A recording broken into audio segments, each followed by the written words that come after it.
வணக்கம். இன்றைக்கி நம்ம பார்க்க போகிறது சுஜாதாவோட ஒரு சிறுகதை. கதையினுடைய பேர் ஒரு விபத்தின் அனட்டமி. இந்த கதையை எப்படி ஸ்டார்ட் பண்ணுறாருன்னா, வெள்ளிக்கிழமை நைட்டு ஒரு 12:30 மணி. அந்த வீட்டில் இருக்கிற ஒருத்தர் தூக்கம் வராமல் மொட்டை மாடியில் ஒரு சிகரெட் பிடிச்சிக்கிட்டு அப்படியே குனிஞ்சு ரோடை வேடிக்கை பார்த்துட்டு நின்றுட்டுருக்காரு. மொட்டை மாடியில் நின்று பார்த்துன்னு இருக்கார். அப்போது அந்த நீளமான ரோட்டில் கொஞ்சம் தூரத்தில் இருந்து ஒரு காரு செம்ம ஃபாஸ்ட்டாக வருது. இவர் பார்க்குறாரு அந்த காரை. எவ்வளோ வேகமாக வராங்க அப்படின்னு சொல்லிட்டு அந்த காரை பார்க்குறாரு. அந்த கார் நைட்டு நேரத்தில் அப்படியே வெளிச்சத்தை அப்படியே ரோட்டில் அப்படியே பெருக்கின்னு அவ்வளோ ஃபாஸ்ட்டாக வருது. இவர் அந்த காரையே அதனுடைய வேகத்தையே அப்படியே பார்த்துருந்தார் பாருங்க. அந்த ரோடை குறுக்க வெட்டினா மாதிரி ஒரு குறுக்கில் ரோடு ஒன்று அந்த ரோட்டில் இருந்து ஒரு இளைஞன் என்ன பண்ணுறான், அவருடைய ஒய்ஃபை பின்னாடி உட்கார வச்சுன்னு ஒரு ஸ்கூட்டர் ஓட்டிகிட்டு வரான். ஒரு செகண்டு தான். அவன் அங்கேருந்து நேராக அந்த ரோடுக்கு வரும்போது ஒரு செகண்ட் அந்த காரை கணிக்க இது பண்ண இந்த ஸ்கூட்டர் ரோட்டுக்கு குறுக்க வருவோம். அந்த கார் ஒரே தட்டுறான். ஆக்சிடெண்ட்டு. இந்த தட்டின உடனே இப்போ அந்த ஸ்கூட்டர் ஓட்டின்னு வந்த இளைஞன் என்ன பண்ணுறான், அப்படியே தூக்கின்னு போயிட்டு அப்படியே ஒரு கடை வாசலில் போய் தொப்புன்னு விழுறான். இந்த ஸ்கூட்டர் என்ன பண்ணது, 3 பிறண்டு அப்படியே கீழே விழுது. இந்த பின்னாடி உட்காந்து இந்த பொண்ணு அப்படியே தொப்புன்னு அப்படியே ரோட்லேயே நடுவில் விட அவ மேலே அந்த ஸ்கூட்டர் அப்படியே விழுது. இவர் மேலே மொட்டை மாடியிலேருந்து பார்த்துருந்தவர் இந்த விபத்தை அப்படி பார்த்த உடனே ஃபஸ்ட்டு யாருக்குமே அதனுடைய கவர்ச்சியில் அந்த ஆக்சிடெண்ட்டை கொஞ்சம் வேடிக்கை பார்க்குற மாதிரி பார்க்குறாரு. அதுக்கப்புறம் அவர் பயம் அப்படியே வயிற்றுல அப்படியே உணர ஒரு 18 செகண்டில் அந்த மொட்டை மாடியிலேருந்து கீழே ஓடியாராரு. ஓடியாந்தவொடனே அவருக்கு என்ன பண்ணுறதுனே தெரில. அவர் அந்த பொண்ணு மேலே விழுந்த அந்த ஸ்கூட்டரை தூக்கலாம் அப்படின்னு பார்க்குறாரு. அவரால் முடியல. ஸ்கூட்ரு ஆனில் ஓடிக்கிட்டே இருக்குது. பேக் வீல் ஸ்பீடாக சுற்றிக்கிட்டே இருக்குது. அது அவருக்கு அந்த ஸ்கூட்டரை ஆஃப் பண்ணுறதுக்குன்னு தெரியல. அவர் வயசானவர் கொஞ்சம். அந்த அப்பார்ட்மெண்ட்டில் இருக்கிற ஒரு வாட்ச்மேன் கொஞ்சம் தூரத்தில் இருக்கிறான். அவனை அந்த சத்தத்தை கேட்டுட்டு அவனும் ஓடியாரான். ஓடியாந்து கே சாப்புன்றான். இந்த கதை டெல்லியில் நடந்த மாதிரி சுஜாதா எழுதியிருக்காரு. அவன் ஓடியாரான். ஓடியாந்தோடனே ஆக்சிடெண்ட்டடா, தூக்கு கொஞ்சம் கைப்பிடி அப்படின்னு சொல்லிட்டு அவன் வாட்ச்மேன் என்ன பண்ணுறான், ஸ்கூட்டரை ஆஃப் பண்ணிவிட்டு 2 பேரும் சேர்ந்து ஸ்கூட்டரை நிமித்தி ஓரமாக விடுறாங்க. ரோடெல்லாம் கொஞ்சம் ரத்தம் தெரிச்சிருக்குது. இந்த ஒரே கண்ணாடி சில்லு எல்லாம் இறஞ்சி போய் கிடக்குது. மல்லமாக வாட்ச்மேனும் இவரும் சேர்ந்து அந்த பொண்ணை தூக்கின்னு மல்லமாக ஓரமாக அந்த பேஸ்மெண்ட்டில் விட்றாங்க. விட்டுட்டு இப்போ என்ன பண்ணுறது ஒன்றுமே புரியல. உடனே என்ன பண்ணால் ஹாஸ்பிட்டல் கூட்டின்னு போகணும். அவனை வேறு தூக்கணும். டைம் வேறு இது கொஞ்சம் நேரம் தான். என்ன ஆச்சுன்னே தெரில 2 பேருக்கும். இவருக்கு ஒன்றுமே புரியல அந்த வயசானவருக்கு. உடனே போய் என்ன பண்ணுறாரு, இப்போ உடனே தகவல் ஆம்புலன்ஸுக்கு சொல்லணும். அடுத்தது போலீஸுக்கு சொல்லணும். இப்போ ஆம்புலன்ஸுக்கு சொல்கிறதுக்கு அவன் வரத்துக்கு லேட் ஆகணும்னா நம்ம இங்கேருந்தாவது யாராவது ஒருத்தர் காரில் தூக்கின்னு போகணும். காரும் ஃபோனும் இந்த கீழ் வீட்டுக்காரங்கிட்ட இருக்குது. உடனே இவர் ஓடி போயிட்டு கீழ் வீட்டில் இருக்காங்க கதவை தட்டுறாரு. தட்டி எழுந்துருங்க சீக்கிரம் ஒரு ஆக்சிடெண்ட் வந்துச்சு எழுந்துருங்கன்னு சொல்லிட்டு அவங்க வீட்டு கதவை தப்புன்னு தட்டுறாரு. அவன் சீக்கிரம் எழுந்து வரா மாதிரி இல்லை. அவன் பேர் கூட தெரியல. இவர் என்னடா நகர வாழ்க்கை, கீழ் வீட்டில் இருக்கிறவன் பேர் கூட தெரியாமல் வச்சுருக்கிறோமே அப்படின்ட்டு இவரே நொந்துக்கிட்டு அந்த வாட்ச்மேனை கூப்பிட்டு நீ தட்டு வா சீக்கிரம் வா, அவங்களை கூப்பிட்டு டைம் ஆகுது, என்னாச்சுன்னே தெரில அப்படின்னு சொன்னோன்னா 2 பேர் சேர்ந்து அந்த கதவை திறக்கிறாங்க. உடனே மேல் வீட்டுக்காரர் எட்டி பார்க்குறாரு. என்னாச்சுன்னு, ஆக்சிடெண்ட்டுங்க, கார் வேணும், ஃபோன் வேணும், போலீஸுக்கு தகவல் சொல்லணும் அப்படின்னா அதுக்குள்ளே இவரும் வெளியில் வந்துடுறாரு. உடனே என்ன பண்ணுறாங்க, இந்த பொண்ணையும் அவனை தூக்கிட்டு நேராக ஹாஸ்பிட்டலில் அட்மிட் பண்ணுறாங்க. நைட்டு ஒரு 1:20 இவர் நின்றுக்கிறார். டாக்டர் கேட்குறாரு, பிரச்சனை ரொம்ப ஓவராக போச்சு, அந்த பொண்ணுக்கு ப்ளீடிங் ஓவரு, அதனால் அவளை காப்பாற்ற முடியல, அந்த பொண்ணு இறந்து போயிட்டா. இந்த பையனுக்கு காலர் போன் உடஞ்சிருக்கு, உள்காயம் அதிகம். ஆனால் முடிஞ்ச அளவுக்கு இந்த இளைஞன் போயிடுச்சுக்குவான், அந்த பொண்ணை காப்பாற்ற முடியாது. சரி நீங்கள் யாருன்னா, நான் தான் சார் விபத்தை நேரடியை பார்த்தவன் அப்படின்ட்டு. சரி நீங்கள் போலீஸுக்கு தகவல் சொல்லிட்டீங்களா? சொல்லிட்டோம் சார். என்ன சொன்னாங்க? இந்த வரணி இருக்காங்க சார். எந்த லிமிட்டில் வருது உங்கள் வீடு? ஆனந்த் நகரில் வருது சார். அப்படியா, சரி எப்பா தயால் ஃபோன் பண்ணி சொல்லிவிடுப்பா அப்படின்ட்டு அவர் டாக்டர் இன்னொருத்தர்கிட்ட சொல்கிறார். சரி சார், இப்போது நீங்கள் தான் விபத்தை பார்த்தேன், எப்படி ஆச்சு இந்த ஆக்சிடெண்ட்டு? சார் இந்த கார்காரன் ஒருத்தன் ஓட்டிகிட்டு வந்தான் சார், செம்ம ஃபாஸ்ட்டாக வந்தான் டாக்டர். வந்துட்டு இவங்க என்ன பண்ணாங்க, எதிர்க்கு வந்து இப்படி இவங்க கிராஸ் ஆகி ரோடுக்கு வராங்க, வந்து ஒரு செகண்ட் தான் டாக்டர் அடிச்சு தூக்கி போட்டுட்டான். சரி நிறுத்தினானா, அப்புறம் என்ன ஆகுதுன்ட்டு? இல்லை டாக்டர், அதுக்கப்புறம் அவன் வந்து ஒரு ஆக்சிடெண்ட்டு நடந்த உடனே கொஞ்சம் கூட யோசிக்கவே இல்லை டாக்டர், ஒரே அடியாக தூக்கின்னு அந்த காரை கொஞ்சம் கூட நிறுத்தலை, கிராதகம் ராஸ்கல் தூக்கின்னு போயிட்டான் டாக்டர். சரி நீங்கள் காரோட நம்பர் எதனா பார்த்தீங்களா? இல்லை டாக்டர். என்ன காருன்றீங்க? கருப்பு கலராக நீளமானு தெரியல டாக்டர், ஆனால் அம்பாஸ்டர் வண்டி. நேராக மேற்குலேருந்து இந்த பக்கம் வந்தான், இந்த பக்கம் நேராக போய் லாஸ்ட்டில் போய் திரும்பினான் டாக்டர். அதை நான் பார்த்தேன், தேவ் நகரில் திரும்பினான்.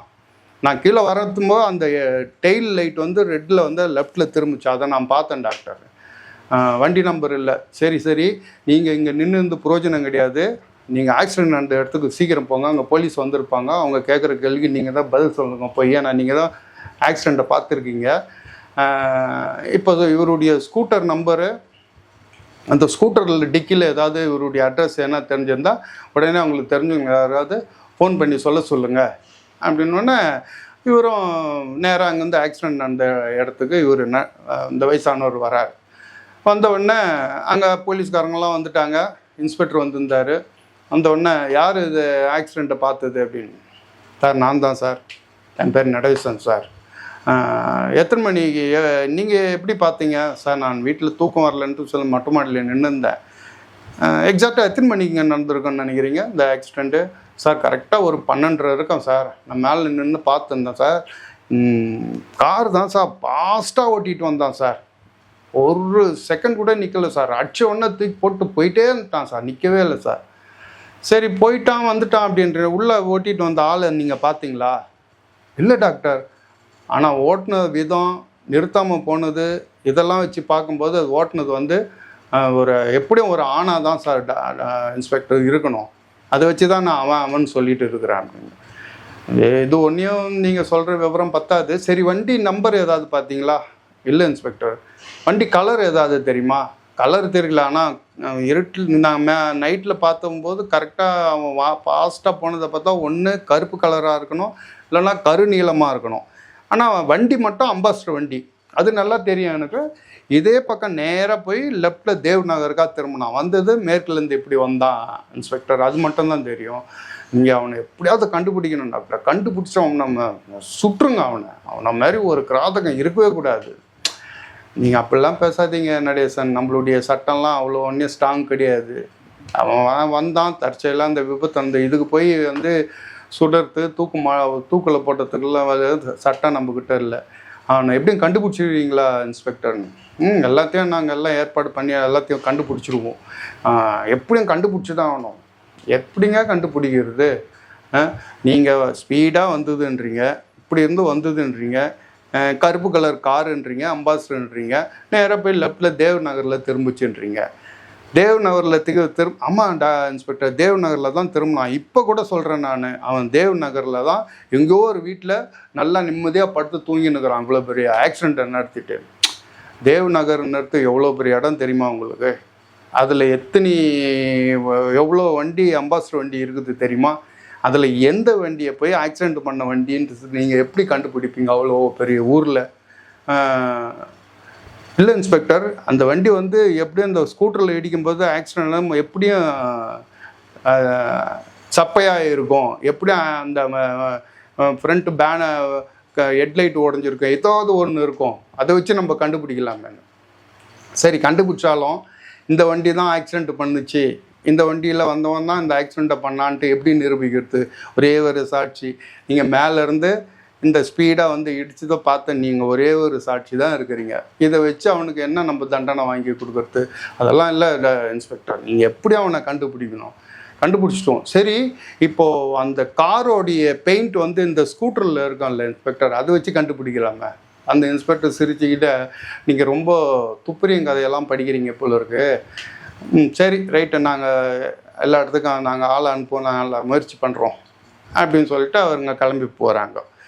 இது நடந்து கரெக்டாக மறுநாள் வந்து ஒரு பக்கத்தில் இருக்கிற மெக்கானிக் ஷாப்லாம் ஒரு போலீஸ்கார் போயிட்டு தகவல் சேகரிக்கிறார். தேவ் நகரில் ஏதாவது மெக்கானிக் செட்டில் ஒரு ஆக்சிடெண்ட் ஆனால் பெண்டான காருங்க ஏதாவது வந்து ரிப்பேருக்கு விட்டாங்களா அப்படின்ட்டு ஒரு இடத்துல விசாரிக்கிறாங்க. விசாரிச்சுட்டு அந்த மெக்கானிக்கிட்ட அப்படி ஏதாவது ஒரு ஆக்சிடெண்ட் ஆன அம்பாசிடர் காரு, கருப்பு கலர் காரு இல்லை கருநீளத்தில் வந்ததுன்னா அந்த எத்தாந்த விடுறான் பாருங்கள், அவங்களுக்கு தெரியாமல் நீங்கள் ஆனந்தங்கர் போலீஸ் ஸ்டேஷனுக்கு தகவல் சொல்லுங்கப்பா அப்படின்ட்டு ஒரு ஸ்டேஷன்லையா மெக்கானிக் செட்லையா போயிட்டு போலீஸ் வந்து அப்படியே விசாரிச்சுக்கிட்டு வருது. விசாரிச்சு திரும்ப அது நடுவில் சதீஷ்ன்றவன் வீட்டுக்கு வந்து ஒரு ஃபோன் வருது. ஃபோன் எடுக்கிறான். எடுத்த உடனே யாருங்க, நான் சதீஷ் தானே கேட்ட உடனே அவன் அதிர்ச்சி அடைகிறான். யாருங்க நீங்கள், யார் பேசுறது? நான் தான் விபத்தை நேரில் பார்த்துவேன். ஐயோ என்ன சார் அநியாயம், நேற்று நைட்டு என் வீட்டுக்கு தான் சார் வந்தான், என் ஃப்ரெண்டு சார், அவன் என் வீட்டுக்கு தான் வந்து அவனும் அவன் ஒய்ஃபும் வந்து நானும் என் ஒய்ஃபும் எல்லாம் பார்ட்டி பண்ணிவிட்டு நான் தான் சார் இங்கேருந்து அனுப்பிச்சி வச்சேன். என் வீட்டிலேருந்து கிளம்பும்போது கரெக்டாக ஒரு 12:15 இருக்கும். என்னால் நம்பவே முடியல, நேற்று நைட்டு எங்கள் கூட உயிராக இருந்தவன் இன்றைக்கி இல்லை, அந்த பொண்ணு இல்லைன்னு சொன்னவொன்னே ஐயோ கடவுளே அப்படின்ட்டு அவனுடைய ஃப்ரெண்டு சதீஷ் அந்த ஃபோனில் கேட்டு அழுகுறான். ஆமாம், அவங்க அப்பா அம்மாலாம் எங்கே இருக்கிறாங்க தெரியுமா சதீஷ் உங்களுக்கு? அவங்க வந்து லக்னோவில் இருக்காங்க சார். சரி சரி, தகவல் சொல்லி அவங்கள வர சொல்லணும் அப்படின்னு சொல்லிட்டு அந்த சதீஷ்கிட்ட சொல்கிறாங்க. இதோட இந்த விஷயம் நடந்து கரெக்டாக 14 நாள் ஆகுது. 14 நாள் கழிச்சு ஒரு நாள் வேலைக்கிழமை ஒரு 6:45 மணிக்கு கணேஷ்கிட்ட ஒரு வயசானவரும் ஒரு இளைஞனும் வராங்க. கணேஷ் அப்படியே நிமிந்து பார்க்குறான். அந்த 2 பேரும் வந்து உட்காடுறாங்க. உட்காந்த உடனே அந்த இளைஞன் வந்து, மிஸ்டர் கணேஷ், நான் வந்து என் பேர் வினய், இவர் வந்து நடேசன் அப்படின்னா. சரி வாங்க, என்ன விஷயம் அப்படின்னா. அந்த இளைஞனுக்கு வந்து மூஞ்செல்லாம் பிளாஸ்டிக் போட்டுருக்குது, இங்கே ஒரு பிளாஸ்டிக் போட்டுருக்கு, இந்த டெர்லின் சட்டை உள்ளே வந்து இந்த ஷோல்டர் வந்து பெருசாக ஒரு பேண்டேஜ் போட்டு வச்சுருக்குது, இந்த கையை இப்படி பிடிச்சிக்கிட்டே பேசுகிறான் அவன். இவர் தான் சார் நடேசன், இவர் தான் ஆக்சிடென்ட். என்ன ஆக்சிடெண்ட்டுங்க? அப்போ நடேசன் சொல்கிறார், சார் போன மாதம் ஏப்ரல் 18 நைட்டு ஒரு 12:30 மணிக்கு ஒரு மோசமான விபத்து ஒன்று நடந்தது சார் அப்படின்னு. ஓ அப்படியா, என்ன விபத்து? சார் நானும் என் மனைவியும் ஸ்கூட்டரில் வந்துட்டு இருந்தோம் சார். வந்துட்டு இந்த ரோடு இப்படி கிராஸ் பண்ணும்போது ஸ்பீடாக வந்தான் சார் ஒருத்தன், யாருன்னு தெரில சார், காரை ஓட்டிகிட்டு வந்தவன் எங்களை அடித்து தூக்கி போட்டு போயிட்டான் சார். ஐயோ அப்படியா, ரொம்ப மோசமான விபத்து தான் நினைக்கிறேன். சரி அவனை கண்டுபிடிச்சிட்டாங்களா? அவனா, யாரை சொல்கிறீங்கண்ணா? ஐயோ கண்டுபிடிக்கலன்னா அப்போ இட்டன்றேன்னா? ஆமாம் சார், எனக்கு இப்போ நான் உங்ககிட்ட வந்துக்கிறது எதுக்கு தெரியுமா கணேஷ்? அந்த காரை ஓட்டின்னு வந்து எங்கள் ஸ்கூட்டர் மேலே இடித்தான் பாரு, என் மனைவி இறந்து போனா பாரு, இதுக்கு காரணமானவன் யாருன்ட்டு நீங்கள் கண்டுபிடிக்கணும் கணேஷ் அப்படின்னு. இது என்ன ஒன்றுமே புரியலையே. நீங்கள் இந்த கேஸ் வந்து நீங்கள் சொல்கிறத வித பார்த்தா ஒரு ஆக்சிடெண்ட்டுன்றீங்க, இந்த இடத்துல வந்து நீங்கள் ஸ்கூட்டரில் போயிருக்கிறீங்க, உங்கள் மேலே வந்து அவன் காரை எடுத்தாந்து ஸ்பீடாக இடிச்சிட்டு அவன் பட்டுன்னு போயிட்டான், அவனை கண்டுபிடிக்கும் போது இதில் எப்படி எந்த விவரத்தை வச்சுன்னு நான் கண்டுபிடிக்கிறது எனக்கு ஒன்றுமே புரியலையே அப்படின்னு. அப்போ நடேசன் சொல்கிறாரு, சார் அந்த நான் எங்கள் வீட்டிலேருந்து நேராக மேற்குலேருந்து ஃபாஸ்ட்டாக அந்த கார் வந்தது சார், கரெக்டாக எங்கள் வீட்டு எதிர்க்க தான் சார் ஆக்சிடெண்ட் நடந்தது, ஆக்சிடெண்ட் வந்து இடிச்சிட்டு நேராக அந்த தேவ்நகர் பக்கம் போயிட்டான் சார் அப்படின்னு. சரி, நேராக இடித்தான் தேவ்நகர் பக்கம் போயிட்டான், கார் நம்பர் எதனா இருக்கா? இல்லை கணேஷ், எங்கிட்ட கார் நம்பர் இல்லை. காருன்னா என்ன காரு? Ambassador car. என்ன கலரு? ஆனால் நான் எனக்கு கரெக்டாக சொல்ல தெரியல, எனக்கு கருப்பு இல்லைன்னா கருநீளமாக இருக்கும் கணேஷ் அப்படின்னு. கார் வந்து ஸ்பீடாக வந்து தேவ்நகர் பக்கம் போயிட்டான், கருநீல கலர், ஓட்டின்னு வந்தது நீங்கள் ஆமான்றீங்களா, அது ஆணா பெண்ணா அப்படின்னு எப்படி தெரியும் உங்களுக்கு? இல்லை கணேஷ், அவன் ஸ்பீடாக ஓட்டிகிட்டு வந்து ஆக்சிடெண்ட் பண்ணிட்டு நிறுத்தாமல் போனதை பார்க்கும்போது இது கண்டிப்பாக ஒரு ஆணாக தான் செஞ்சுருக்கணும், அவனை தான் இறக்கம் இல்லாத பண்ணியிருப்பான், அதை வச்சு தான் நான் சொல்கிறேன் அப்படின்னு. இது வச்சுக்கிட்டு நீங்கள் வந்து சரி நீங்கள் இதெல்லாம் சொல்லிட்டீங்க, இந்த இடத்துல நான் எங்கே வரேன், என்ன தேடி நீங்கள் ஏன் வந்தீங்க அப்படின்னு. இல்லை கணேஷ், எல்லாரும் சொன்னாங்க உங்கள்கிட்ட போனால் நீங்கள் எப்படியும் இந்த கார் ஓட்டிகிட்டு வந்தோம் யாருன்னு கண்டுபிடிச்சி சொல்லிவிடுவீங்க அப்படின்னு சொல்லிவிட்டு அதனால தான் உங்கள்கிட்ட வந்தோம். வாய்ப்பே இல்லைங்க, நான் வந்து ஒரு லாயர், என்னுடைய சாமர்த்தியம்லாம் வந்து கோர்ட்டில் தான். நான் வந்து அதை விட்டுட்டு நான் வந்து இங்கே வந்து என்னுடைய சாமர்த்தியம்லாம் செல்லுபடி ஆகாதுங்க அப்படின்னு. ஏன்னா சாமர்த்தியம் இருக்கிறது வந்து எந்த இடத்துல செல்லுபடி ஆகும், எந்த இடத்துல இருக்குன்னு அதுக்கெல்லாமோ ஒரு இடம் உண்டா கணேஷ், நீங்கள் என்ன இப்படி பேசுகிறீங்களே அப்படின்னு. இல்லைங்க, இந்த கேஸை நான் எப்படி எடுக்கிறது, இதில் ஒன்றுமே எந்த ஆதாரமும் எந்த புடிமானமும் இல்லாமல் நான் இது இருக்கேன். இந்த கேஸை நான் எப்படி எடுப்பேன், எப்படி அவனை கண்டுபிடிப்பேன் அப்படின்னா அந்த வினய் என்ன பண்ணுறான், லுக் மிஸ்டர் கணேஷ், இங்கே பாருங்கள், என் கண் வந்து சுத்தமாக தெரியவே இல்லை, கண் போயிடுச்சு, ஒரு பக்கம் காது சுத்தமாக கேட்கலை, என் வாழ்க்கையே போயிடுச்சு கணேஷ், இன்னும் கொஞ்ச நாளில் என்னை வேலை விட்டு எடுத்துருவாங்க, என் பொண்டாட்டியும் போயிட்டா, என் வாழ்க்கையே போயிடுச்சு, இந்த மாதிரி இடத்துல நான் நின்றுட்டு இருக்கேன். நான் இது வரைக்கும் இவ்வளோ இழந்து கூட இன்னும் நான் உயிராக இருக்கிறதுக்கு காரணம் என்னன்னா, எங்கள் மேலே வந்து மோதனாம் பார்த்தீங்களா, அவனை எப்படியாவது உயிரோடு நான் பார்க்கணும். அவனை கணேஷ் கேட்குறான், சரி பார்த்துட்டு என்ன பண்ண போகிறீங்க, என்கிட்ட இருக்கிற மீதி இருக்கிற சக்தியெல்லாம் வச்சு அவனை கையாலேயே கொலை பண்ண போகிறேன் அப்படின்னு. உங்களுக்கு நடந்த விபத்து இதெல்லாம் பார்க்கும்போது உங்களுக்கு கொலை பண்ணக்கூடிய ஆத்திரம் இருக்கிறத நான் புரிஞ்சுக்கிறேன். கண்டிப்பாக நீங்கள் கொலை பண்ணாலும் பண்ணிடுவீங்க. ஆனால் இந்த கேஸை வந்து நான் எடுத்து கொடுக்குண்டான சாத்தியமே இதில் வந்து எனக்கு இல்லாததுனால நீங்கள் தான் போலீஸுக்கு சொல்லிட்டீங்கள, சொல்லிட்டேங்க கணேஷ், அவங்ககிட்ட சொல்லி ஏதோ 15 நாள் ஆக போகுது.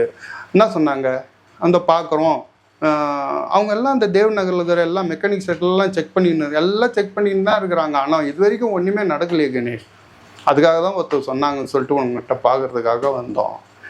நீங்கள் தான் எவ்வளோ செலவானாலும் பரவாயில்ல கணேஷ், நீங்கள் எப்படியாவது அந்த கார் ஓட்டுனது யாருன்ட்டு எப்படியாவது கண்டுபிடிச்சி எங்கிட்ட நிறுத்துங்க கணேஷ்.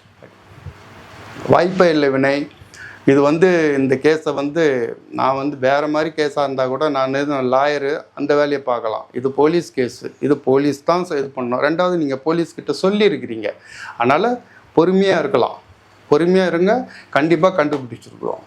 அப்போ அந்த வினய் என்ன பண்ணுறான், அழுதுன்னே சொல்கிறான், பொறுமையாக இருக்கிறேன் கணேஷ், எவ்வளோ பொறுமையாக இருக்கிறனும் இருக்கேன், என்னுடைய பொறுமையெல்லாம் இழந்ததுக்கப்புறம் டெல்லியில் இருக்கிற ஒவ்வொரு ரோட்லேயும் போய் நின்றுங்கன்னு ஒரு அம்பாசிடர் வண்டி காரணியை நிறுத்தி டேய் என் வாழ்க்கையை பாடுறா, என்னை பாடுறா, என் பொண்டாட்டி இறந்து போயிட்டாடா, என் குடும்பமே நாசமாயிடுச்சுதா, நீ தாண்டா என்னை வந்து இடிச்ச சொல்கிறா, நீ தானடா இந்த சொல்லிவிட்டு ஒவ்வொரு அம்பாசிடர் வண்டியாக நிறுத்தி நடு ரோட்டில் நின்று ஒரு வண்டியாக நிறுத்தி நானே கேட்டுக்கிறேன் கணேஷ், என்னால் வேறு என்ன பண்ண முடியும் அப்படின்னு சொல்லிட்டு அப்படியே உடஞ்சி அழுகுறான். கணேஷுக்கு ஒன்றுமே புரியல. சரி நீங்கள் அழாதீங்க, என்னால் முடிஞ்ச அளவுக்கு நான் உதவி பண்ணுறேன் உங்களுக்கு, சரியா? சரி, நம்ம இப்போ ஒன்று பண்ணுவோம், இந்த ஆக்சிடெண்ட் எந்த இடத்துல நடந்தது, நம்ம அந்த இடத்துக்கு போகலாம் வாங்க அப்படின்னு சொல்லிட்டு இவங்க 3 பேருமே வந்து அந்த ஆக்சிடெண்ட் நடந்தது பாருங்கள், ஒரு நடேசன் வீடு, அந்த இடத்துக்கு வராங்க. அந்த இடத்துல வந்து நடு ரோட்டில் நின்றுட்டு சும்மா அப்படி பார்க்குறாங்க. அவர் நடேசன் சொல்கிறார், இந்த இடத்துல தான் நடந்தது கணேஷ் ஆக்சிடெண்ட்டு. ஆமாம், இந்த பக்கத்தில் வந்து மேற்குலேருந்து இப்படி வந்தான், இந்த இடத்துல ஆக்சிடெண்ட் நடந்தது, இவங்க இப்படி இருந்து உள்ளே வந்தாங்க, இடித்து முடிச்சுட்டு கொஞ்சம் கூட நிற்காமல் அப்படியே நேராக போயிட்டு லெஃப்டில் தேவ்நகருக்காக திரும்பினான். அந்த டெயில் லைட்டு எரிஞ்சிக்கிட்டே லெஃப்டில் திரும்ப வந்து நான் இங்கேருந்து பார்த்தேன் அப்படின்னு நடேசன் சொல்கிறேன். நீங்கள் எங்கேருந்து விபத்து நடக்கும்போது எங்கேருந்து பார்த்தீங்க? தேமிட்டு மேலே மாடியில் கணேஷ், அங்கே மேலே இருந்து தான் பார்த்தேன். சரி வாங்க நம்ம மேலே போவோம் அப்படின்னு சொல்லிவிட்டு கணேஷ், நடேசன், இந்த வினய் 3 பேரும் மேலே போகிறாங்க.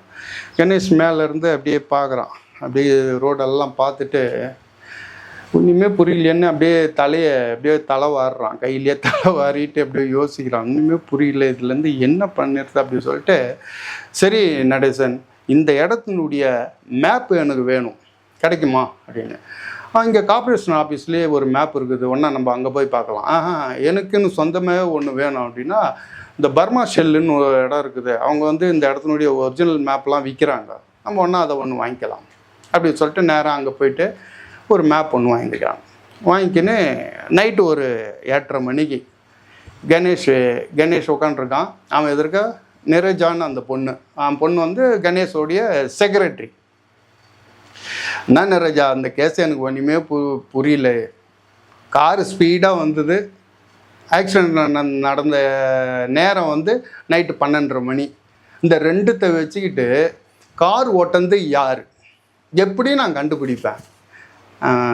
நிரஜா சொல்கிறா, உங்களுக்கு தான் இது வரைக்கும் ஏதாவது உங்கள் மனசில் ஏதாவது ஐடியா இருக்குதா? ஐடியான்ட்டு ஒன்றுமே இல்லை. ஆனால் 2 விஷயம் இவர் நடேசன் சொன்னது. கார் ஃபாஸ்ட்டாக வந்தது, கருப்பு கலர் அம்பாஸ்டர் காரு, நேராக போயிட்டு தேவ் நகரில் திரும்பினா ஆக்சிடெண்ட் நடந்த நேரம் வந்து 12:30. இந்த விஷயத்தை வச்சுருந்தான் காரை ஓட்டிகிட்டு வந்தது யாருன்னு இப்போ நம்ம கண்டுபிடிக்கணும் அப்படின்னு. சரி, எப்படி கண்டுபிடிச்சிடுவீங்களா நீங்கள் அப்படின்னு நிறைஜா கேட்குறா. மனசில் இருக்கிறத அப்படியே ஓட்டி பார்க்குறேன். சரி, இப்போ இருக்கிற விஷயத்தை அப்படியே நான் உங்ககிட்ட சொல்கிறேன், நீ கொஞ்சம் கேட்குறியா அப்படின்னு. சொல்லுங்கள், கேட்குறேன் அப்படின்னு. இப்போ வந்து 2 விஷயத்தை பார்ப்போம். ஒன்று, ஸ்பீடாக கார் வருது. ஒன்று, விபத்து நடந்த நேரம் வந்து 12:30 இல்லையா? இந்த 2த்தை வந்து அனலைஸ் பண்ணுவோம். ஒரு காரை வந்து ஒருத்தன் ஃபாஸ்ட்டாக ஓட்டின்னு வரான்னா என்னத்துக்காக ஓட்டின்னு வருவான்? நீ சொல்லு பார்ப்போம். அவன் நிறைஞ்சா சொல்கிறா, கார் ஓட்டிகிட்டு வந்தவனுக்கு ஏதாவது அவசரம் இருக்கலாம், ஒருவேளை அவங்க அம்மாவுக்கு உடம்பு சரியாத இருக்கலாம், இல்லை அவங்க அம்மாவுக்கு உடம்பு சரியில்லாத டாக்டரை கூட்டின்னு வரத்துக்கு கூட ஃபாஸ்ட்டாக போகலாம். இல்லை நிறைஜா, நீ சொல்கிறது வந்து கொஞ்சம் எனக்கு கரெக்டான ரூட்டாக தெரியல. ஏன்னு கேட்டிங்கன்னா, ஒரு உயிரை காப்பாற்றுறதுக்காக டாக்டரை கூட்டின்னு வரதுக்காக ஃபாஸ்ட்டாக வரான்னு வச்சுங்க, வரவன் இங்கே ஒரு ஆக்சிடெண்ட்டை பண்ணிவிட்டு இன்னொரு உயிரை நடு ரோட்டில் தவிக்க விட்டுட்டு போகிறதுக்கு வாய்ப்பு இல்லை. நீ பொம்பளையாக இருக்கிறதுனால அந்தமாரி சொல்கிற. ஸோ இது வந்து இந்த லாஜிக் வந்து சாத்தியம் இல்லை. வேறு எதனா யோசித்து பாரு அப்படின்னு அவன் நிறைஜா சொல்கிறா. இளமை அப்படின்றா. இளமை எக்ஸாக்ட்லி அப்படின்றான் கணேஷ்.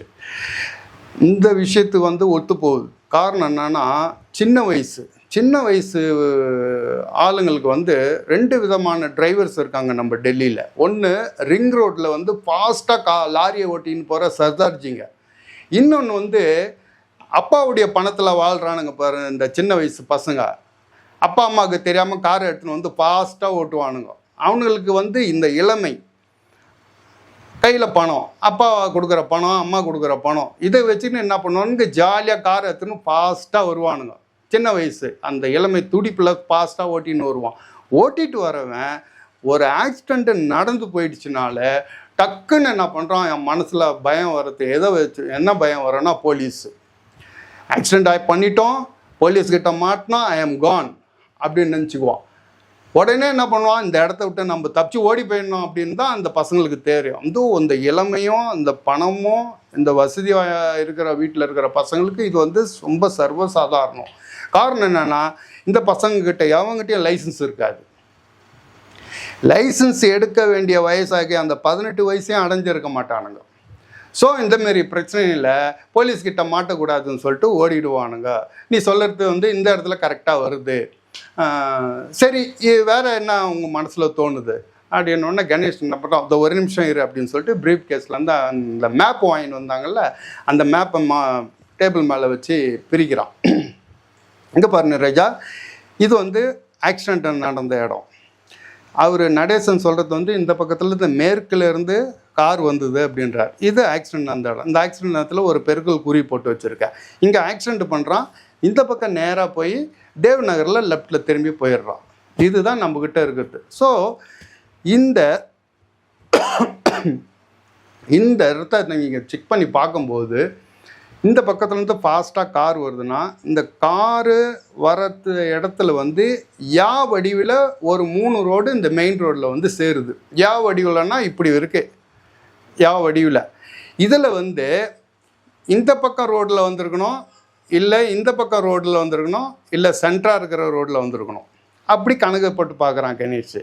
பார்த்துட்டு இதில் எந்த ரோட்லேருந்து வந்து நேராக இங்கே வந்து இந்த ஆக்சிடெண்ட் பண்ணான் அப்படின்ட்டு நம்ம கண்டுபிடிக்கணும். இந்த 3 ரோடு வந்து மெயின் ரோட்டில் சேருது இல்லை, அதில் 3 ரோட்லேருந்து எந்த ரோட்டில் வந்தான் அதை கண்டுபிடிச்சிட்டோம்னா நம்மளுடைய இது வந்து கொஞ்சம் கம்மியாகுது அப்படின்னு சொல்லிட்டு அந்த மேப்பையே பார்த்துன்னு இருக்கிற வந்து என்ன பண்ணுறான் கணேஷ், இல்லை நிரஜா நான் சரியான முட்டாள் அப்படின்வான்.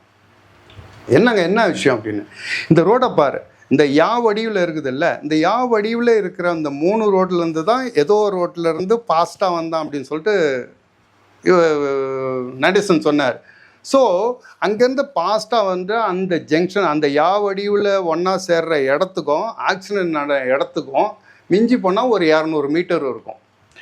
ஸோ இந்த ரோடை நீ பார்க்கும்போது பாரு, இந்த யா வடிவில் இருக்கிறது வந்து இந்த ரோட்டில் இருந்து வந்து இந்த நேராக இருக்கிற ரோட்டில் வந்தால் இந்த இடத்துல அவன் ஏறக்குறைய ஒரு 90 டிகிரி இங்கே வளையணும். அதேமாரி இந்த சைட்லேருந்து வந்தாலும் ஒரு 90 டிகிரி வளைஞ்சு தான் மெயின் ரோடுக்கு அவன் வரணும். ஸோ 90 டிகிரி வளைஞ்சு அப்படி மெயின் ரோடுக்கு அவன் வந்து இந்த ஆக்சிடெண்ட் பண்ணோம் அப்படின்னா, அங்கேருந்து 90 டிகிரியில் வளைஞ்சு நேர் ரோடுக்கு வந்து இந்த இடத்துக்கு வரத்துக்குள்ளே அவனால் 90 100ல் வந்து பிக்கப் ஆக முடியாது. ஏன்னா அங்கே திரும்பும் போதே வண்டி ஸ்லோவாகிடும். மறுபடியும் அங்கேருந்து பிக்கப் பண்ணி அவ்வளோ ஃபாஸ்ட்டில் அவன் வர முடியாது. ஸோ அவன் இந்த யா வடிவில் இருக்கிற ரோட்டில் இதுலேயும் வரல, இந்த பக்கத்துலேயும் வரல, இந்த சென்டராக இருக்கிற ரோட்லேருந்து நேராக தான் வந்திருக்கிறான் அப்படின்னு கணேஷ் சொல்கிறான். எப்படி சொல்கிறீங்கன்னா, இந்த நேராக வந்தீங்கன்னா எந்த ரோட்டில் வந்து எப்படியும் திரும்ப வேண்டிய அவசியம் இல்லை, ஒரே ஸ்பீடாக நேராக வரத்துக்கு வாய்ப்பு இருக்குது. நான் எல்லாம் கெஸ் பண்ணி தான் சொல்கிறேன் நிரஜா. இதில் வந்து தவறுறதுக்கும் வாய்ப்பு இருக்குது. எல்லாம் சாதாரணமாக நம்ம அப்படியே மூவ் பண்ணி போயிட்டே இருப்போம். சரி, இப்போ நேராக வந்தான் அப்படின்னு சொல்லிட்டு நம்ம கெஸ் பண்ணுறோம். ஸோ நேராக இருந்து வந்தான்னா எங்கேருந்து வந்தான் இதை கண்டுபிடிக்கணும். இப்போ நேராக இருந்து வந்த இடத்துல என்னென்னலாம் இருக்குதுன்னு முதல்ல பார்க்குறாங்க. முக்கியமாக ஒன்று வந்து அந்த நேராக இருந்த ரோட்டில் வந்து ஒன்று ரஜிந்தர் காலனின்னு ஒன்று இருக்குது. இன்னொன்று வந்து ரெண்டாவது வந்து விவேக் தியேட்டரு. மூணாவது வந்து ஒரு இன்ஸ்டியூட் ஒன்று இருக்குது, ரீசர்ச் இன்ஸ்டியூட் ஒன்று இருக்குது. இது 3 இடம் இருக்குது. சரி, முதல்ல வந்து இந்த விவேக் தியேட்டர் இருக்குதுல்ல, அந்த விவேக் தியேட்டரில் வந்து சினிமா பார்த்துட்டு வந்து இங்கே 12:30 மணிக்கு வந்து ஆக்சிடென்ட் நடக்கிறதுக்கு வாய்ப்பு இருக்குது இல்லையா? கரெக்டு, நீங்கள் சொல்கிறது கரெக்டு கணேஷ் அப்படின்னா. சரி, நீ அல்மாரிலேருந்து பேப்பர்லாம் எடுது, 18ஆம் தேதி பேப்பர் எடுது. சரி, நான் உடனே 18ஆம் தேதி பேப்பர் எடுத்து 18ஆம் தேதி விவேக் தியேட்டரில் என்ன படம் ஓடிச்சு அப்படின்னு பார்க்குறாங்க. Guess who is coming for dinner அப்படின்ட்டு ஒரு இங்கிலீஷ் படம் விவேக் தியேட்டரில் இப்போ ஓடுது. இப்போவும் அதான் ஓடிக்கின்னு இருக்குது. உடனே கணேஷ் என்ன பண்ணுறான், அந்த தியேட்டருக்கு ஃபோன் பண்ணி நைட் ஷோ வந்து எத்தனை மணிக்கு முடியுது அப்படின்ட்டு ஃபோன் பண்ணி கேட்குறான். ஃபோன் பண்ணி கேட்டால் அவங்க வந்து 11:45 நைட் ஷோ முடிஞ்சிடுது அப்படின்றான். ஸோ 11:45 முடிஞ்சிட்டு அவன் கார் எடுத்துக்கிட்டு 12:30 அவ்வளோ ஃபாஸ்ட்டாக வந்து மோதத்துக்கு வாய்ப்பு இல்லை. ஏன்னா அங்கேருந்து இங்கேருந்து வர டிஸ்டன்ஸ் ரொம்ப ரொம்ப கம்மியான ஏரியா. அவ்வளோ ஸ்பீடில் வந்து நடுவில் ரொம்ப டைமிங் இருக்குது. 45 வேறு 12 அதுக்கு நிரஜா சொல்கிறா, சரி 11:45 படம் விட்டுட்டு வெளியில் வந்து எங்கன்னா தங்கிட்டு கூட மொல்லமாக வந்திருக்கலாம்ல. நிரஜா ஒன்று நல்லா தெரிஞ்சுக்கோ, இப்போ வந்து இந்த சாதாரண சாத்தியங்களில் தான் நம்ம பார்த்துக்கிட்டே வரோம். இதில் சாத்தியம் இருக்குமா, இதில் சாத்தியம் இருக்குமா, இதில் நீ சொல்லத்தை வந்து அசாதாரண சாத்தியம். இந்த அசாதாரண சாத்தியத்தெல்லாம் அப்புறம் பார்த்துக்கலாம். ஸோ இப்போ வந்து இவன் 11:45 முடிச்சுட்டு 12:00 வந்து இங்கே வந்து ஆக்சிடெண்ட் பண்ணதுக்கு வாய்ப்பு இல்லை. ஸோ விவேக் தியேட்ரு கட் ஆகிடுது, அதை விட்டுரு. இப்போ ரெண்டாவது ரஜிந்தர் காலனி, அந்த இடத்துல போய் அங்கேருந்து நம்ம வந்து ஆக்சிடெண்ட் பண்ணதுக்கு வாய்ப்பு இருக்குதா அப்படின்ட்டு பார்க்கணும். சரி, இப்போ என்ன மணி 9 கார் எடு, நம்ம அந்த இடத்துக்கு போய் பார்க்கலாம் அப்படின்னு சொல்லிட்டு நிரஜாவும் கணேஷும் கார் எடுத்துக்கிட்டு நேராக அந்த ரஜிந்தர் காலனிக்கு போகிறாங்க. அந்த ரஜிந்தர் காலனி அப்படியே உள்ளே போகும்போது அது வந்து ரொம்ப மத்திய தர குடும்பம், அதுக்கும் லோ கிளாஸு எல்லாம் பொட்டியாக வீடுங்க, பால் டிப்பா, பார்க்கு, சின்ன பார்க்கு, அதுக்கப்புறம் ஒரு பால் டிப்பா, அப்புறம் அப்படியே சின்ன வீடுங்க. அப்போ கணேஷ் சொல்கிறான், இங்கே பார்த்தீங்களா நம்ம இடத்துல பார்த்தீங்கன்னா எவ்வளோ காருங்க ரோட்டில் நிறுத்தி வச்சுருப்பாங்க, ஒரு வீட்டு வாசல்லையா, இங்கே ஒரு கார் இருக்குதா பற்றியா அப்படின்னு. அப்போ நிரஜா சொல்லுவா, இதெல்லாம் காலனி ஆளுங்க, அந்தமாரி ரொம்ப லோ கிளாஸ் ஆளுங்க, ரொம்ப லோ இருக்கிறவங்க வாழ்கிற இடம், இங்கே கார்லாம் வச்சுருக்கிறதுக்கு வாய்ப்பு இல்லை அப்படின்னு. அப்போ கணேஷ் சொல்கிறான், அப்போது நம்மளுடைய ஹீரோ இந்தமாரி ரஜிந்தர் காலனிலேருந்து வரத்துக்கு வாய்ப்பு இல்லை, இங்கே வாழ்கிறவன் அவன் கிடையாது அப்படி தான் நான் நினைக்கிறேன். காரணம் என்னன்னா, இவன் ஓட்டிகிட்டு வந்தவன் கார் வச்சுருக்கிறான், ஸ்பீடாக வந்திருக்கான் அப்படின்னும்போது நம்ம கெஸ் பண்ணுறது எப்படின்னு கேட்டிங்கன்னா, ஒரு பணக்கார வசதியான பையனாக இருக்கணும், அப்படி தான் கெஸ் பண்ணுறோம். ஸோ அந்த மாதிரியான இதுலேருந்து இந்த ரஜிந்தர் காலனிலேருந்து வரத்துக்கு வாய்ப்பு இல்லை அப்படின்னு சொல்லிட்டு என்னுடைய அபிப்பிராயம். நீ என்ன சொல்கிற? சரி, அப்போ அந்த ரஜிந்தர் காலனி கட்டு. அப்போ 3ஆவதாக இருக்கிறது வந்து அந்த இன்ஸ்டியூட்.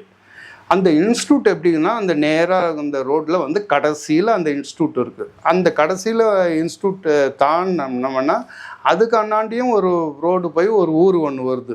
அப்போ நிரஜா கேட்குறா, நீங்கள் இந்த இன்ஸ்டியூட்டோட முடிஞ்சிடுச்சு அப்படின்னு சொல்கிறீங்க, அதுக்கப்புறம் வந்து ரஜபுத்னூர் ரோடு ஒன்று போகுது, ஏன் ஆமாம் அங்கேருந்து வரக்கூடாதா அப்படின்னா. இல்லை, அதுக்கு வாய்ப்பு இல்லை. எப்படின்னு கேட்டிங்கன்னா, இந்த இன்ஸ்டியூட்டுக்கு அப்புறம் அந்த ரோடு வருது தான், ஆனால் அந்த ரோட்டில் இருந்து வரவங்க வந்து இந்த பக்கம் வர வேண்டியது வந்து வாய்ப்பு இல்லை. ஏன்னா இது சுத்து அந்தாண்ட பக்கம் சங்கர் நகர் இருக்குது, அப்படி இருந்து வந்து இந்த ரோட்டுக்காக வந்துடுவாங்களே தவிர இந்த பக்கம் வர்றதுக்கு வாய்ப்பு இல்லை. ஸோ இந்த இன்ஸ்டியூட்டை அதனால தான் கடைசியில் நம்ம வச்சுக்கிருக்கோம். இதை முடிச்சிட்டோம்னா இந்த ரோடனுடைய முக்கியமான இடங்க முடிஞ்சு போகுது. சரி வா இப்போ இந்த இன்ஸ்டியூட்டில் போய் விசாரிப்போம் அப்படின்னு சொல்லிட்டு அங்கே போய் அங்கே வாட்ச்மேன் ஒருத்தர் இருக்கான். அந்த வாட்ச்மேனை கூப்பிட்டு, வாட்ச்மேன் போன மாதம் ஏப்ரல் மாதம் 18ஆம் தேதி ஏதாவது முக்கியமான விஷயம் ஏதாவது இங்கே நடந்ததா அப்படின்னு. ஷாப் இங்கே வந்து சாயந்தரம் 4:30 மணிக்கெல்லாம் க்ளோஸ் பண்ணிட்டு வாங்க, அதுக்கு மேலே யாரும் இங்கே உள்ளே இருக்க மாட்டாங்க. ஐயோ, நான் உள்ள கோட்ரஸு ஏதோ ஆஃபீஸுக்கு எதுவுமே கிடையாதா? கோட்ரஸ்லாம் யாரும் கிடையாது, இங்கெல்லாம் வந்து குடும்பம்லாம் யாரும் கிடையாது. இது ஆஃபீஸு 4:30 மணியோடு க்ளோஸ் பண்ணிட்டு வந்துடுவாங்க. அப்போ போன மாதம் 18ஆம் தேதி பற்றி எதனா தெரியுமா அவனுக்கு? ஐயோ, நான் போன மாதம் நான் ஃபுல்லாக வந்து பகல் டியூட்டியில் இருந்தேன், நைட் டியூட்டி கிடையாது அப்படின்றாங்க. சரி போகலாம் அப்படின்னு சொல்லிவிட்டு மறுபடியும் உங்கள் காரை எடுத்துக்கின்னு நேராக வீட்டுக்கு வந்துடுறாங்க. வீட்டுக்கு வந்துட்டு கணேஷ் அப்படியே யோசிச்சுட்டே இருக்கிறான், நடா அப்படி இருக்கே அப்படின்னு அப்படியே யோசிச்சுன்னா மறுநாள் காலைல கோர்ட்டுக்கு கிளம்பணும். கணேஷ் கோர்ட்டுக்கு கிளம்புறதுக்காக இவனுடைய பிரீஃப் கேஸில் எல்லாம் அவனுடைய கோர்ட்டு பேப்பர்லாம் எடுத்து அடிக்கினுக்கிறான். அடிக்கிட்டு அப்படியே கிளம்பிடும் போது அந்த இவங்க நேற்றுக்கு அந்த விவேக் நகர் பேப்பரை பார்த்துட்டு இருந்தாங்க இல்லையா, அந்த பேப்பர் மேலே இருக்குது. இதெல்லாம் அடிக்க பிரீஃப் கேஸில் வச்சிங்கன்னா அந்த பேப்பரையும் சும்மா அப்படி ஒரு பார்வை பார்த்துன்னு இருக்கிறான். அந்த தியேட்டரில் என்ன படம், guess who is coming for டின்னர்னு போட்டிருக்குது. அதே தான் நேற்று பார்த்தது தான் பார்க்குறான். 3:30 மணிக்கு ஒரு ஷோ, 6:30 மணிக்கு ஒரு ஷோ, 9:30 மணிக்கு ஒரு ஷோ அப்படின்ட்டு அப்படியே பார்த்துட்டே இருக்கும்போது திடீர்னு ஒரு சின்ன ஒரு விளம்பரத்தை அதில் பார்க்குறான். பார்த்தோன்னே கணேஷுக்கு அப்படியே உடம்பு சிலுக்குது. அப்படியே அச்சோ எப்படி இதை நம்ம பார்க்காத விட்டோம் அப்படின்னு சொல்லிட்டு அப்படியே அந்த பேப்பரெல்லாம் வச்சுட்டு அந்த பேப்பரை எடுத்துகிட்டு பார்க்குறான். பார்த்தா போன மாதம் 18ஆம் தேதி அந்த இன்ஸ்டியூட்டில் வந்து 7:30 மணிக்கு வந்து ஒரு ஃப்ரிட்ஜு கேம் வந்து ஆரம்பிக்கிறாங்க. ஃப்ரிட்ஜு கேம் எடுத்து வந்து சீட்டாட்டம். இந்த சீட்டாட்டத்தில் வந்து 3 சீட்டு வச்சிங்கன்னா அது ரொம்ப ராயல் கேமாக ஆடுவாங்க, ஃப்ரிட்ஜு கேம்னு சொல்லுவாங்க. அந்த ஃப்ரிட்ஜு கேமினுடைய டோர்னமெண்ட் அந்த இடத்துல நடக்குது அப்படின்ட்டு போட்டிருக்கான். அது வந்து ஃபைனல் கேம்.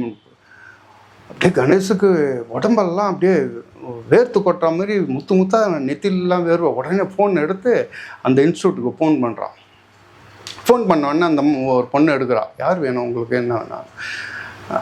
கணேஷ் என்ன பண்ணான், டக்குன்னு போய் சொல்கிறான், என் பேர் கணேஷ், நான் வந்து ப்ரெஸ்லேருந்து ஃபோன் பண்ணுறேன், உங்கள் ஸ்போர்ட்ஸு செக்ரட்டரி இருக்காரா அப்படின்னு. ஓ மேத்யூ தான், கூப்பிட்றேன் சார் அப்படின்னா. கொஞ்ச நேரம் பார்த்து மேத்யூன்றவர் வரார். சார் மேத்யூ சார், நான் கணேஷுங்க, நான் வந்து ஹெரால்ட் பத்திரிகையிலேருந்து பேசுகிறேன், நான் ப்ரெஸ்ஸு தான். இதுமாரி எங்கள் ஸ்போர்ட்ஸ் எடிட்டர் வந்து உங்களை வந்து உங்கள்கிட்ட கேட்க சொன்னார். போன மாதம் 18ஆம் தேதி உங்கள் இன்ஸ்டியூட்டில் வந்து ஏதாவது விசேஷம் நடந்ததா? ஆமாம் சார், ஒரு ஃப்ரிட்ஜ் கேம் ஒன்று நடந்தது சார். எத்தனை மணிக்கு ஆரம்பிச்சிங்க? அது 7:30லேருந்து நைட்டு 12:30 மணிக்கு தான். 12:20 12:30க்கு முடிஞ்சது சார். நாங்கள் அந்த பேப்பர்லேயே விளம்பரம்லாம் கொடுத்துருந்தோம் சார், எல்லாத்தையுமே. கொடுத்துருந்தீங்க. இருந்தாலும் அந்த ஃப்ரிட்ஜ் கேமில் வந்து ஃபைனலில் யார் இது பண்ணி யார் அன்றைக்கி முக்கியமான கேமை விளாடுந்து அப்படின்னு சொல்லி அவங்கள போய் இன்டர்வியூ பண்ண சொல்லியிருக்கா எங்கள் ஸ்போர்ட்ஸு எடிட்டர் அப்படின்னா. ஓ அன்றைக்கி வந்து ஃப்ரிட்ஜ் கேமினுடைய ஃபைனல் நடந்தது சார். அதில் வந்து டேவும் சென்குப்தாவும் வின் பண்ணாங்க. இன்னொருத்தர் வந்து மல்கோத்ராவும் தாஸும் தோற்று போயிட்டாங்க சார். அப்படியா? அப்போ மல்கோத்ரா நேரத்தை யார், ஒரு சின்ன பையனா அப்படின்னு. நீங்கள் வந்து தாஸை சொல்கிறீங்க அப்படின்னு. தாஸ் அந்த சின்ன பையன் கார் வச்சுருக்கான். ஆமாம் சார், கார் வச்சுன்னு இருக்கிறான் சார். ஆமாம், அன்றைக்கி ஒரு பெரிய தப்பு பண்ணிட்டான் சார் அந்த கேமில். என்ன தப்பு பண்ணான்? அவன் பண்ண ஒரே ஒரு சின்ன தப்பில் அன்றைக்கி மல்கோத்ராவும் தாஸும் தோத்துட்டாங்க சார். இல்லைன்னா ஜெயிக்க வேண்டிய கேம் சார். அன்றைக்கி மல்கோத்ரா பயங்கர டென்ஷன் ஆகிட்டார் சார். அந்த தாஸும் பயங்கர டென்ஷன் ஆகிட்டான் சார். சின்ன தப்புனால கேமே போச்சு சார். ஓ அப்படியா, சரி சரி பரவாயில்ல, நான் அவங்கள போய் இன்டர்வியூ பண்ணி எழுதிக்கிறேன். அந்த தாஸுன்னு சொன்னீங்கல்ல, ஆமாம் சார், அவனுடைய வீட்டு அட்ரஸ் கொஞ்சம் கொடுங்களேன். அதுக்கு நான் தரேன் அப்படின்ட்டு. சரி இப்போ கார் எத்தனை வந்து வச்சுருக்குறானா, எத்தனை வரானா அவன்? இல்லை சார், அதுக்கப்புறம் அந்த ஆக்சிடென்ட் நடந்ததுக்கப்புறம் அதுக்கப்புறம் அந்த ரொம்ப நாளாக அவன் கார்லாம் எத்தனை வரல சார் அப்படின்னு. சரி அவங்க வீட்டு அட்ரஸ் கொடுங்க, தரேன் அப்படின்னு சொல்லிட்டு வீட்டு அட்ரஸ் கொடுங்க. கணேஷ் என்ன பண்ணுறான், அந்த தாஸ் என்ற வீட்டு அட்ரஸை வாங்கிக்கின்னு வினய்க்கு ஃபோன் பண்ணுறான். வினய்க்கு ஃபோன் பண்ணுறதுக்கு முன்னாடி நிறைஜா கேட்குறா, கணேஷ் கார் ஓட்டணும் யாருன்னு கண்டுபிடிச்சிட்டிங்கல்ல? சரி இப்போ கண்டுபிடிச்சிட்டிங்கள, அந்த வினய்க்கு சொல்லுவீங்களா அப்படின்னு. நான் சொல்லுவேன்னா சொல்ல மாட்டேன்னா அது அப்பாற்பட்டது. இதில் முக்கியமான இது என்னன்னு கேட்டிங்கன்னா, இந்த மாதிரி குற்றங்களுக்கு நம்ம இதில் சட்டம் ரொம்ப கம்மி இருந்தாலும் இந்த மாதிரி குற்றம் பண்ணிவிட்டு இதுக்கு கோர்ட்டுக்கு எடுத்துன்னு போயிட்டு அவங்களுக்கு தண்டனை வாங்கி கொடுக்குறோமா கொடுக்கலையா அப்படின்றது வேறு. ஆனால் கோர்ட்டுக்கு வெளியில் இந்த மாதிரி குற்றங்களுக்கு தண்டனை கொடுக்குறதுன்றது தப்பு. அதனால் நான் அவங்க கிட்ட சொல்கிறேன்னா இல்லான்ட்டு நான் இன்னும் முடிவு பண்ணல. நான் சட்டம் படித்தவன், சட்டம் என்னென்ன செய்யன்னு தெரியும் எனக்கு. இருந்தாலும் நான் அவனை கூப்பிட்டு என்ன விஷயத்த நான் சொல்லி நான் அதை பார்த்துக்கிறேன் அப்படின்றான் கணேஷ். உடனே வினய்க்கு ஃபோன் பண்ணுறான். ஃபோன் பண்ண உடனே வினய் எடுக்கிறான். சார் சொல்லுங்கள் கணேஷ் அப்படின்னா. வினய் வாழை நான் கண்டுபிடிச்சிட்டேன் அப்படின்னு. ஏன்ல கண்டுபிடிச்சிட்டிங்களா? யார் கார் எடுத்து எங்கள் மேலே இடித்தானே அவனியா? ஆமாம், அவனை கண்டுபிடிச்சிட்டேன் நான். அச்சோ அப்பா, இப்போ நான் வரட்டுமா, என்னை கூப்பிட்டுன்னு போகிறீங்களா அப்படின்னு. இல்லை நான் சொல்கிறேன் உங்களுக்கு கணேஷ், சாரி, நான் அதெல்லாம் வயலன்ஸ்லாம் பண்ண மாட்டேன், நீங்கள் எதை பற்றியும் கவலைப்படாதீங்க, வயலன்ஸ்லாம் பண்ண மாட்டேன் நான். நீ வயலன்ஸ் பண்ணுவியோ பண்ண மாட்டியோ அதை பற்றிலாம் இல்லை. நீ நான் சொல்கிறேன், நான் சொல்லும்போது நீ நேராக என் வீட்டுக்கு வா அப்படின்னு சொல்கிறான். சரின்ட்டு வினய் அங்கேருந்து கிளம்பி வரேன் கணேஷ் அப்படின்னு சொல்லிட்டு வரான். வந்த உடனே இந்த அட்ரஸ் எடுத்துக்கின்னு வினயும் கணேஷும் இந்த தாசனுடைய அட்ரஸை தேடிட்டு நேராக போகிறாங்க. கஞ்ச் 145 கஞ்ச் தேவ் நகர், இதுதான் அந்த தாஸோடைய அட்ரஸ். இவங்க 2 பேரும் காரில் போயிட்டு இருக்கிறது மல்லமாக ஃபஸ்ட்டு காலேஜ் ரோடு, அதுக்கப்புறம் ஒரு ப்ளே கிரவுண்டு, அதுக்கப்புறம் அந்த எல்லா பணக்காரங்க வீடு எல்லாமே எல்லாம் வசதியான இடம். அந்த இடத்த மொல்லமாக கார் நெருங்கி நிற்கிற இடத்துல ஒரு பெரிய அம்புக்குறி போட்டிருக்கு. அதில் 90லேருந்து 150 வரைக்கும் நம்பரில் இருக்கிற வீடுங்க இந்த பக்கம். கணேஷ் மொல்லமாக போயிட்டு லெஃப்டில் கட் பண்ணோடனே பார்த்தா அந்த இடம் 150 நம்பர் போட்டிருக்கு. கணேஷ் அங்கே காரை நிறுத்திட்டு, வினய் நீ இங்கே கார்லேயே உக்காந்துரு, நான் போய் அவங்ககிட்ட பேசிட்டு வரேன், பேசிவிட்டு அப்புறமா நான் உன்னை கூப்பிட்றேன். சரி கணேஷ் அப்படின்ட்டு அவன் கார்லேயே உட்காந்துக்கிறான். கணேஷ் என்ன பண்ணுறான், மொல்லமாக காரை விட்டு இறங்கி மனசுக்குள்ளேயே யோசிப்பான், நான் மொல்லமாக போகணும், அவனை கூப்பிடணும், அவங்ககிட்ட மொல்லமாக அன்றைக்கி நைட்டு நடந்த ஃப்ரிட்ஜு கேமை மட்டும் முதல்ல அவங்ககிட்ட பேசணும். பேசி மொல்லமாக ஃப்ரிட்ஜு கேம் முடிச்சுட்டு வந்தல்ல, ஆக்சிடென்ட் நடந்ததில்ல, நீ தானே நான் பண்ணேன், அங்கேருந்து இங்கே நேராக வந்துட்டல அப்படின்னு சொல்லி மொல்லமாக அவங்ககிட்ட பேசி அவனை இந்த குற்றத்தை ஒப்புத்துக்க வச்சுக்கணும். அதை நான் பார்த்துக்கிறேன், என்னால் முடியும், அவனை குற்றத்தை நான் தான் பண்ணேன்னு அவனை ஒத்துக்க வைப்பேன் அப்படின்னு சொல்லி அந்த 150 நம்பர் வீட்டிலேருந்து அப்படியே 149 மொல்லமாக நடந்து போகிறான். 49, அதுக்கப்புறம் 48, அதுக்கப்புறம் 47, அப்புறம் பக்கத்தில் 145வது கிட்ட போகும்போது பார்த்திங்கன்னா அந்த வீட்டு வாசலில் ஒரு போலீஸ் வேன் நின்றுனுக்குது. கணேஷுக்கு அப்படியே தூக்கி வார் போடுது. என்னடா அது போலீஸ் வேன் நின்றுனுக்குது, எனக்கு முன்னே கண்டுபிடிச்சிட்டாங்களா, போலீஸ் அவ்வளோ சீக்கிரம் வந்துட்டுருக்குது அப்படின்னு சொல்லிட்டு மொல்லமாக அந்த 145 நம்பர் வீட்டாண்ட போய் நிற்கிறான். பெரிய வீடு, வாசலில் பெரிய புல்வெளியெல்லாம் போட்டு உள்ள காரு கேரேஜெலாம் எல்லாமே இருக்குது. அந்த வீட்டு வாசலில் நிறைய பேர் வெளியில் நின்று உள்ளே எட்டி பார்த்துட்டு இருக்கிறாங்க. வெளியில் ஒருத்தன் சீரட் பிடிச்சி நின்றுக்கிறான் ஒரு ஆள். சீரட் பிடிச்சின்னு ஒருத்தன் நின்று இருக்கிறான். அவங்ககிட்ட போயிட்டு மொல்லமாக என்ன ஆச்சுங்க ஒரே கூட்டமாக இருக்குது அப்படின்னுங்க கணேஷ் கேட்குறான். கேட்டு என்ன ஆச்சு அப்படின்னா, ஒன்றும் இல்லைங்க ஒரு ஆக்சிடெண்ட் அப்படின்னு. ஆக்சிடெண்ட்டா? இந்த டிராஃபிக் ஆக்சிடெண்ட்டா? ஆமாங்க அப்படின்னு. இப்போ போன மாதம் 18ஆம் தேதி நடந்ததா, ஏப்ரல் மாதம் 18 அந்த அந்த ஆக்சிடெண்ட்டா? அது போன மாதம் 18ஆம் தேதி நடந்ததுங்க. இது வந்து இன்னைக்கு காலையில் நடந்தது அப்படின்னா. இன்னைக்கு காலையிலையா? இன்னைக்கு காலையில் என்ன ஆக்சிடெண்ட்டு? இந்த வீட்டில் இருக்கிறானே அந்த பையன் தன் தாசுன்னுவன் எப்போ பார்த்தாலும் ஃபாஸ்ட்டாக வண்டி ஓட்டுவாங்க. ஓட்டி இப்போ அன்னைக்கு போன மாதம் 18ஆம் தேதி இப்படி தான் ஏதோ ஒரு ஆக்சிடெண்ட் பண்ணியிருக்கிறான் போல இருக்குது.